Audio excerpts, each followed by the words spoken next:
show him if I think the moment's right. He knows I'm a painter. He's got to be expecting it. No. It depends on his mood. Do not tell me what to do. You're just like him. He's here. I gotta go. Pray for me.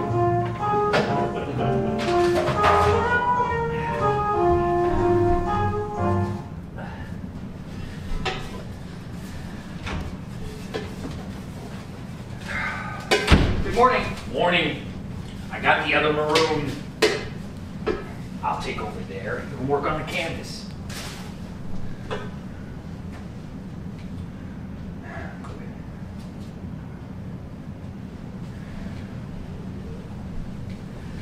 I went to the Seagram's building last night. It's coming along. How's the restaurant? Still under construction. They took me around. Got a feel for it. And?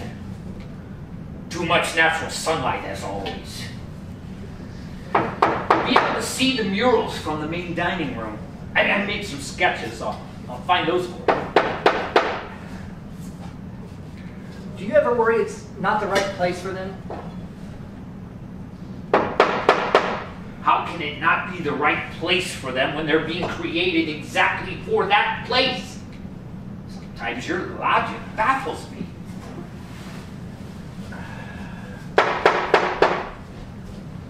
I read Nietzsche, Birth of Tragedy, like you said.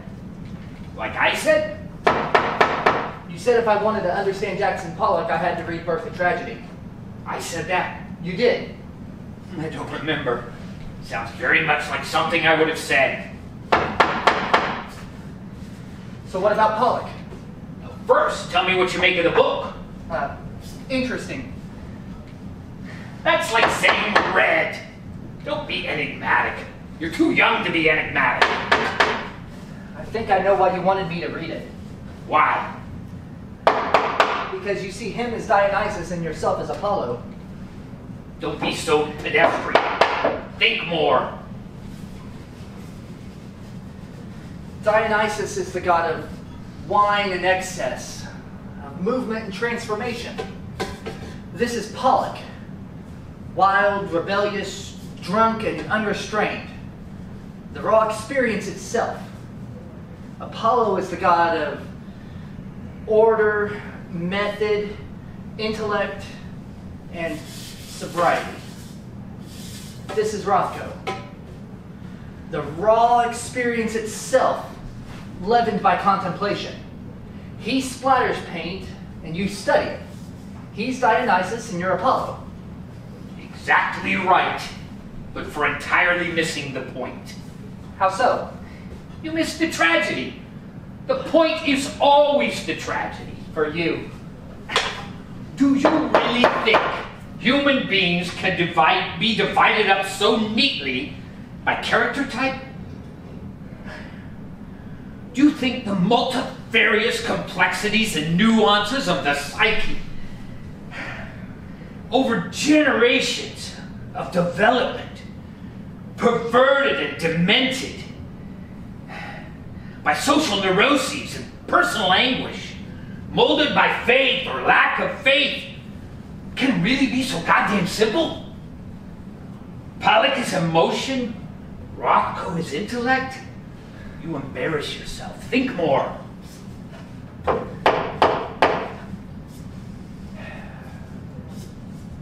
Maybe it's like one of your paintings. Well, most things are. How? Dark, light, order and chaos, existing at the same time in the same plane, pulsing back and forth. We pulse too. We're subjects of both Apollo and Dionysus, not one or the other. We ebb and flow. The ecstasy of the Dionysian at war with the restraint of the Apollonian. So back and forth we go. Not at war. Not at war.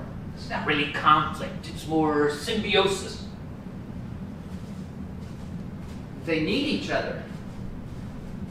Dionysus' passion is focused, is made bearable by Apollo's will to form.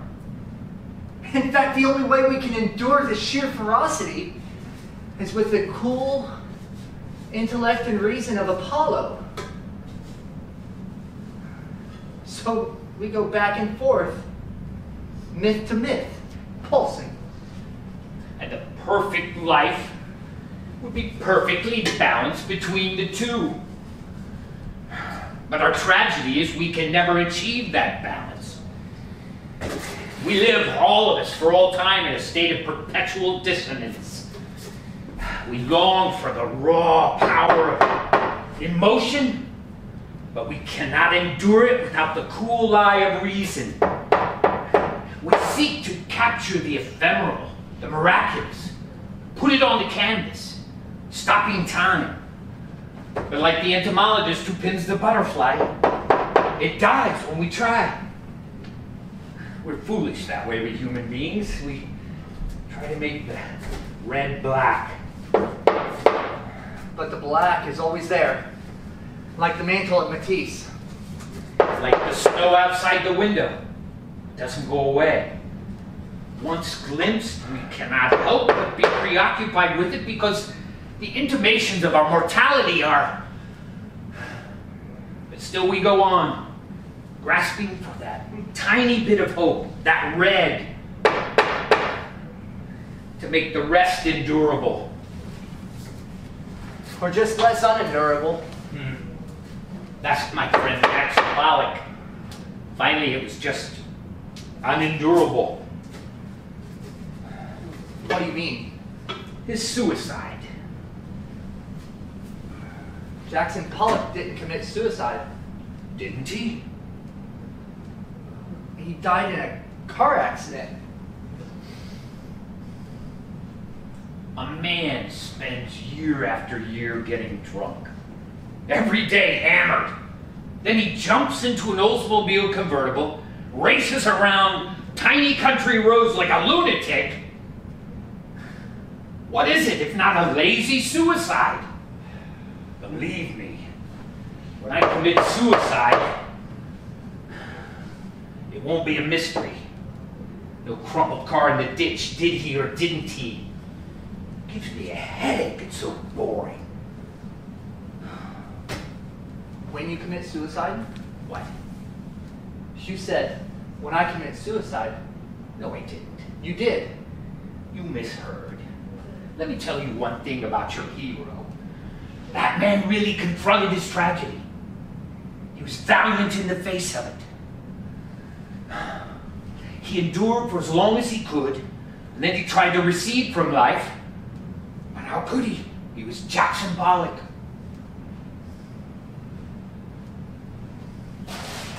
I mean, how does that happen? He's young, he's famous, he has money. He's on the cover of Time magazine. That's just it. Here's a schmuck from Wyoming who can paint. Suddenly he's a commodity. He's Jackson Pollock.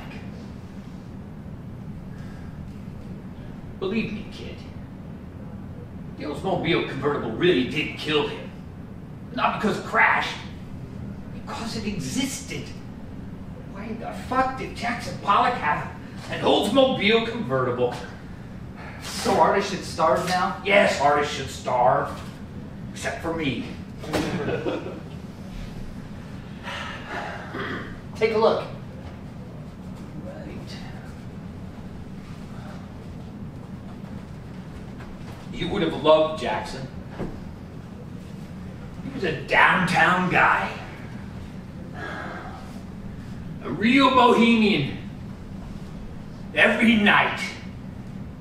Drinking and the talking and the dancing and the fighting and the staying out late. He was everybody's romantic idea of what an artist ought to be. The anti-Rothko. But even at his worst, you loved him though. You loved him because he loved art so much. He thought it mattered. He thought painting mattered. To Does not the poignancy stop your heart? How could a story like that not end in tragedy? Goya said, "We have art, that we may not perish from truth." Pollock found some truth, but he didn't have art to protect him anymore. Who could survive that?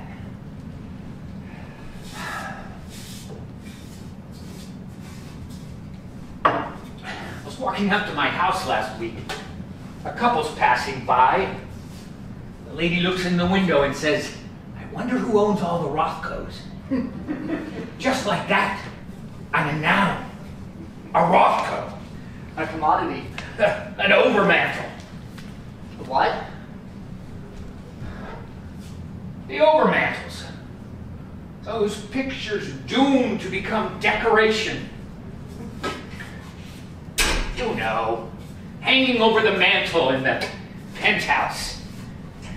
They say to you, "I need something to work with this sofa. I need something bright and cheery for the breakfast nook, which is orange. Do you have anything in orange, or burnt umber, or seafoam green? Here's a paint chip from the Sherwin-Williams. Can you cut it down to fit the sideboard?" Or worse, "Darling, I simply must have one, because the neighbor has one, that social climbing bitch. In fact, if she has one, I need 3. Or worse yet, I need one because the New York Times told me I need one. Or someone told me the New York Times says I need one, because who has time to read anymore?" Oh, don't make me look at it. I never look at it. It's too depressing. All those fuzzy rectangles. My kid could do this in kindergarten. It's all a scam. This guy's a fraud. But still, they buy them. It's an investment. It's screwing the neighbor. It's buying class. It's buying taste. It goes with a lamp. It's cheaper than a Pollock. It's interior decoration. It's anything but what it is. Okie doke. Let's prime the canvas.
So, it'll do. Maybe it'll do. Possibly adequate. What do you think? You mean me? You want me to answer? Who else? Well, it's a good ground coat. A good base layer. Nice and even. Well, we'll see when it dries. Then I can start to paint. You really care what I think? Not at all.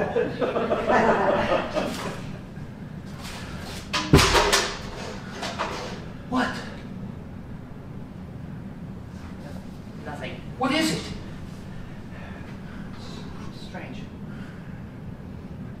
something.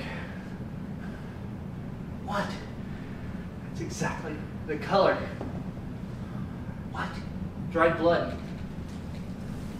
When the blood dried on the carpet, it got darker. Which carpet? Where my parents died. What happened to your parents?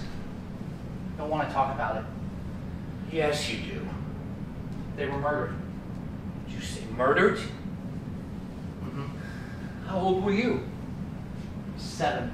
This is back in Iowa. What happened? I honestly don't remember too well. Oh, sure you do. What do you see? What do you see?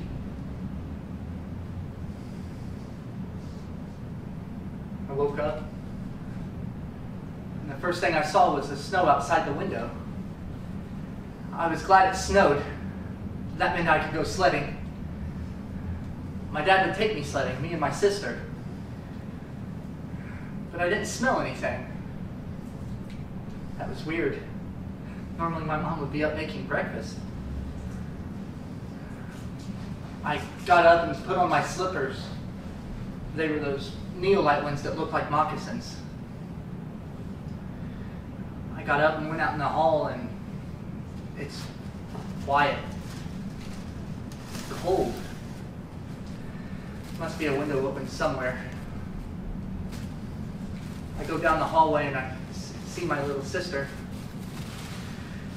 My dear, sweet little sister, she's just standing there, staring into my parents' room, standing in a puddle of pee. I go over and look in the room, and the first thing I see is the snow. So much snow, maybe we'll still go sledding. And then the blood. So much blood. The bed stained with it. And the walls.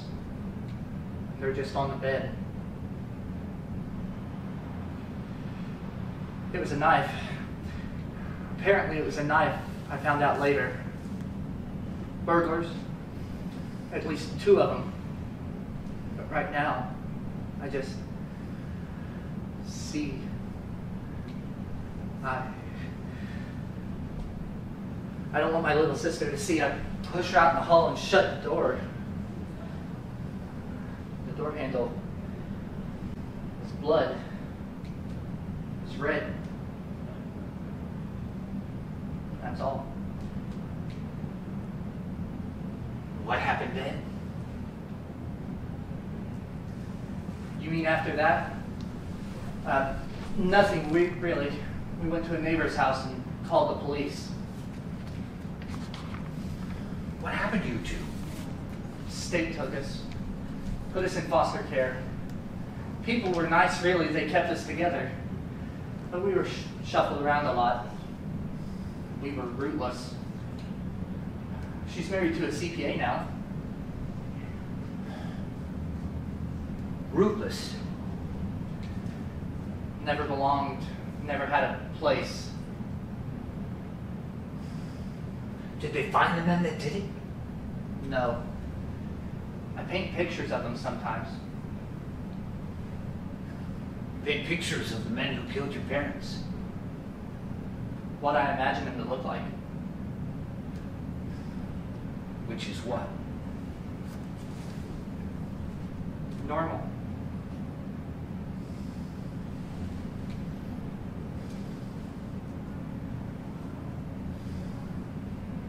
When I was a kid in Russia, I saw the Cossacks cutting people up, throwing them into pits.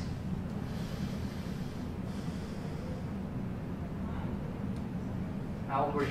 Or at least I think that's what I saw. Maybe someone told me about it. Maybe I'm just being dramatic. It's hard to say. How old were you? I was back 10. We went to Portland. Lived in the ghetto alongside all the other thinky, talky Jews. I was Marcus Rothkowitz then. You changed your name?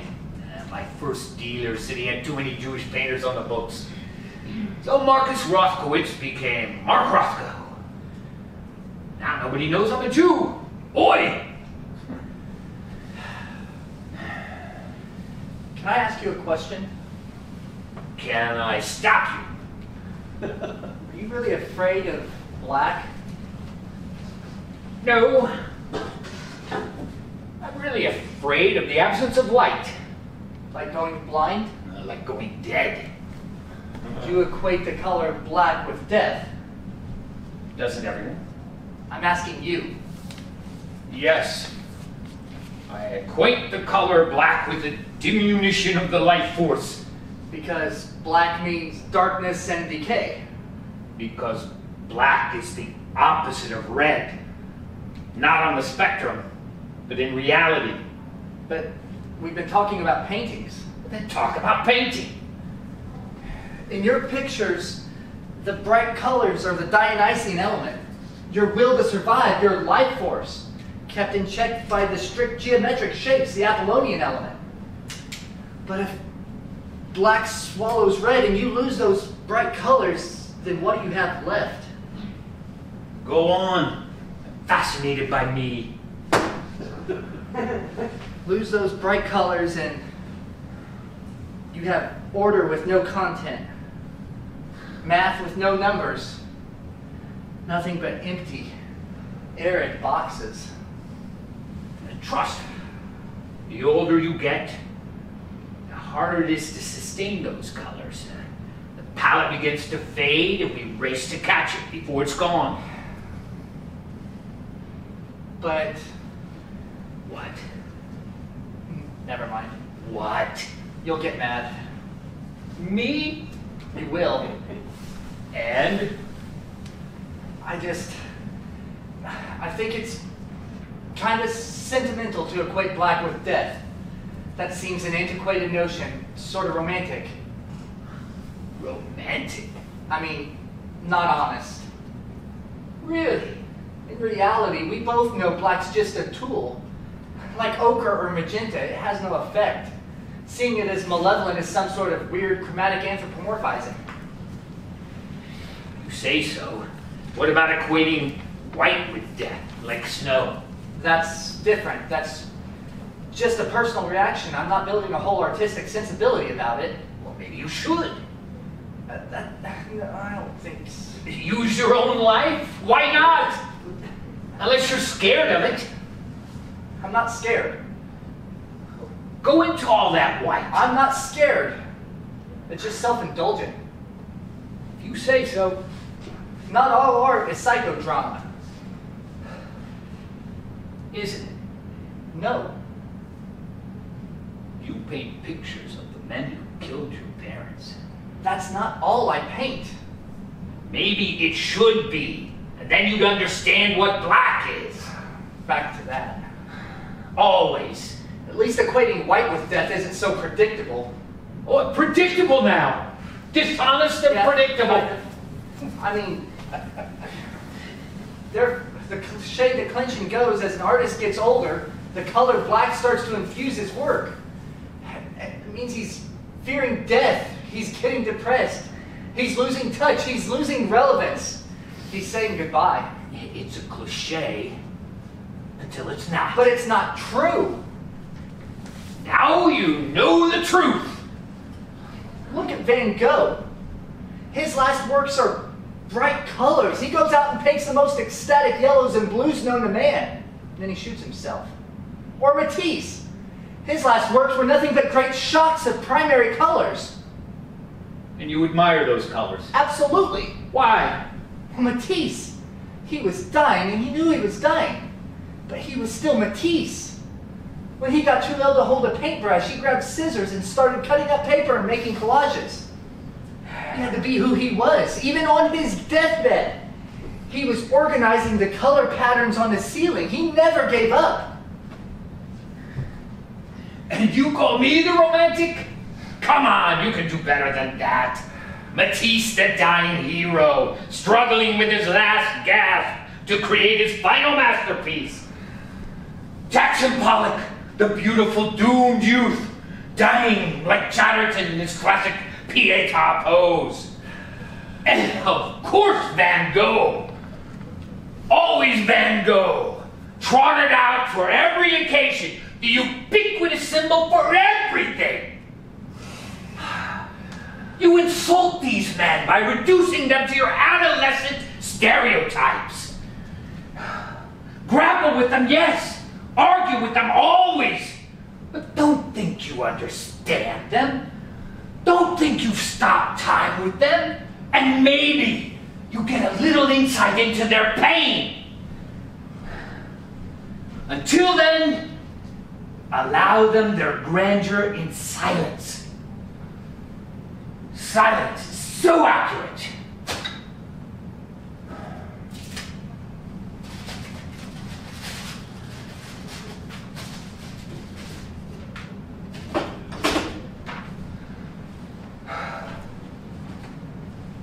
We need some coffee. Mind if I go out?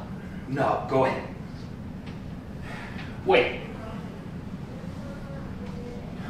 In the National Gallery in London, a painting by Rembrandt called Belshazzar's Feast. It's a story from the book of Daniel in the Old Testament. Belshazzar, king of Babylon, is hosting a feast, and he blasphemes. So a divine hand appears and writes some Hebrew words on the wall as a warning. In the painting, those words pulsated from the dark canvas, like something magical. Rembrandt's Hebrew was atrocious, as you can imagine, but he wrote, Mene, mene, tekel, upharsin. You have been judged in the balance and found wanting. That's what black is to me. What is it to you?